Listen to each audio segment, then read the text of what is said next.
Welcome to the channel and thank you for joining me today. Today I'm bringing the idea of marriage or the idea of relationship between spouses, between the African. You know, how does African view marriage? What do they do? What kind of marriage do they have? From the perspective, comparing the Western way and comparing the African way, it seems like the focus or the paramount of wedding is kind of differ a little bit. This is what I'm saying. Let me just narrow it down to Nigeria. Let me narrow it down to at least a tribe that I know of much, which is the Yoruba tribe. If you want to get married, you can either have Islamic wedding, church wedding, or you go to registry. You know, which is you go to the registry where you have the court to stamp your wedding. Or it's like going to the county or going to the city hall to get married. That is the registry, and that is kind of considered a Western wedding. You know, it's a ring wedding. Even though you do that, it doesn't stop anything. It doesn't stop you from actually going into a big celebration. You know, that is just for documentation. But we still go having our big wedding, our big party, and ashwabi and clothing and all that. Now, if you do church wedding also, you sign documents. The church present the document that you have to sign. Both parties have to sign it, and both party family, you know, the family of the bride, the family of the bridegroom will have to sign. The parents, the uncle, you know, whatever they choose. They might have like 5 from each family to join to sign with the bride or to sign with the bridegroom. So that is church wedding. You still have to sign. So that is another one. So we have a registry wedding, you know, which is the government documentation. We have the church wedding, and we have the Islamic wedding, which is the Muslims. The Muslims also have their own wedding too, which is the tradition of going to the mosque, the Imam, you know, join it together and pray and all that, and celebration within the mosque and within the community, Islamic community. So those are the 3 main kind of wedding that we have. We have the registry, we have the church wedding, and also we have the Islamic wedding. But of all the 3, we still have our party. We still have choose clothes. We still have a big party in a big hall and all that. We still have that. The traditional wedding, the traditional wedding, I've not really, experienced that in physical, but we still have traditional wedding. When I'm talking about traditional wedding, I'm talking about the religion of traditional religion wedding. But even though we have church wedding, even though we have the Islamic wedding, even though we go to registry to get married at registry at the city hall, we still have what we call, especially Nigeria, Yoruba, we still have traditional wedding, and I believe most Africans do that too. We still have traditional wedding.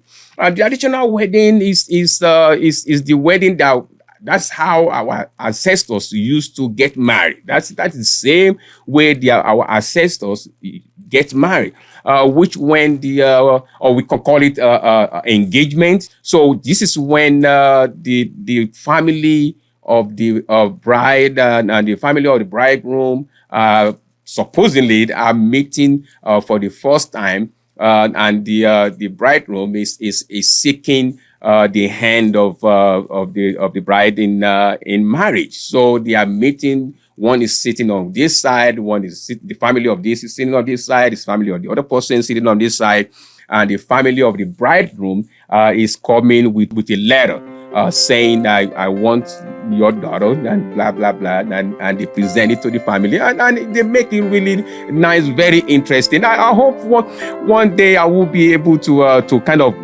show, how some of the, at least the traditional wedding goes, which the whole family of the bridegroom will support the bridegroom to go to to meet the bride family and request and present a letter, and the family of the bride will reply the letter right there on the spot, which you already prepared. They reply, and they with their list of what they need for what they call dowries. You have to pay dowries. So if you're a man and you want to get married, you have to pay dowry. You can't just take the wife and just walk away. No, you have to pay dowries.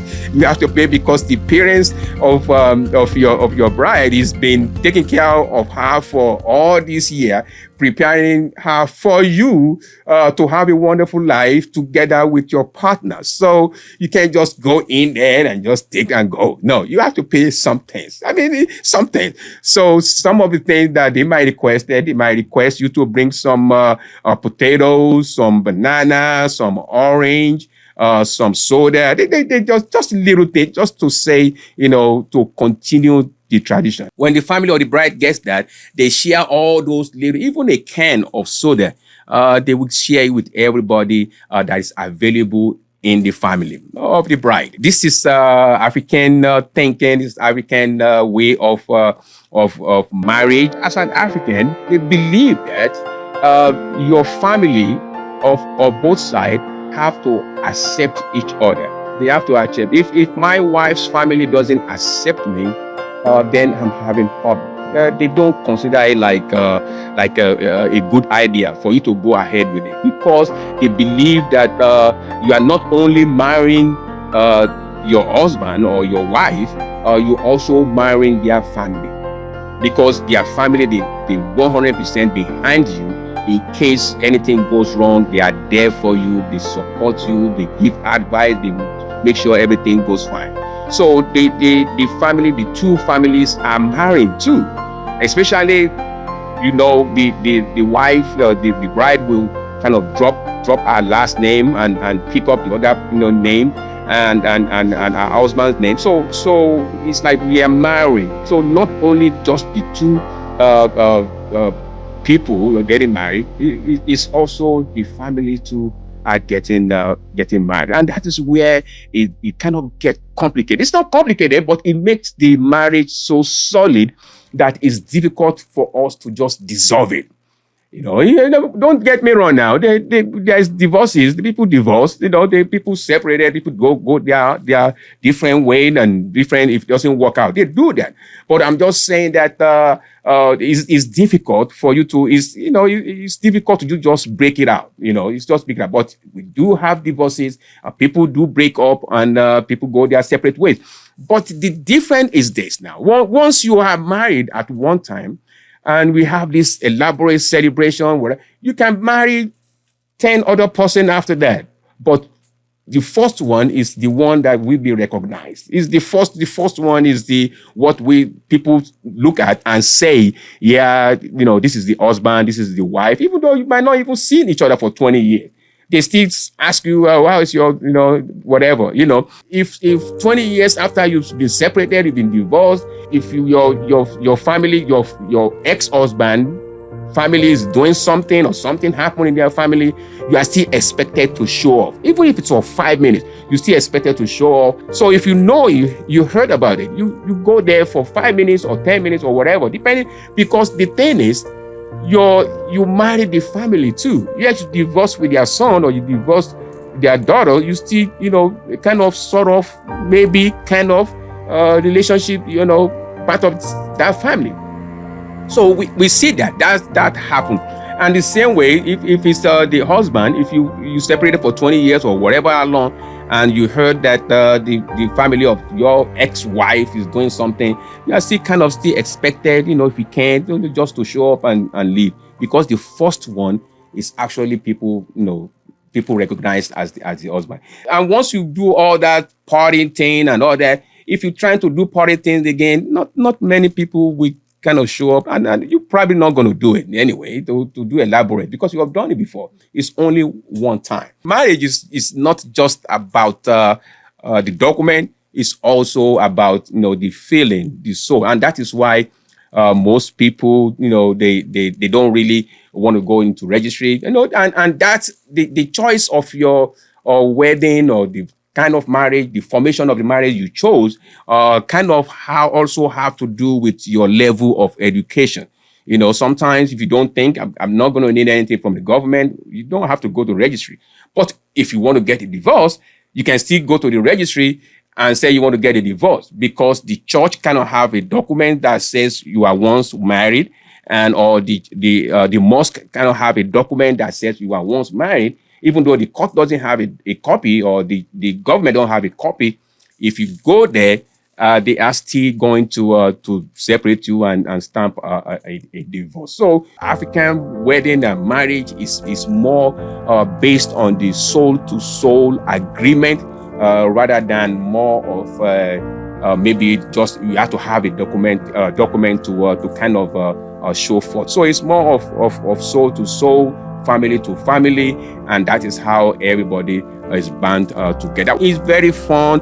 It's how our fathers, our great fathers, our descendants have been doing it, and that is how we try to carry it out. So, you know, it's lovely, it's nice, it's great, and it's just something for us to kind of get the idea of why we have all these parties and all this food, free drink and free food and all that stuff.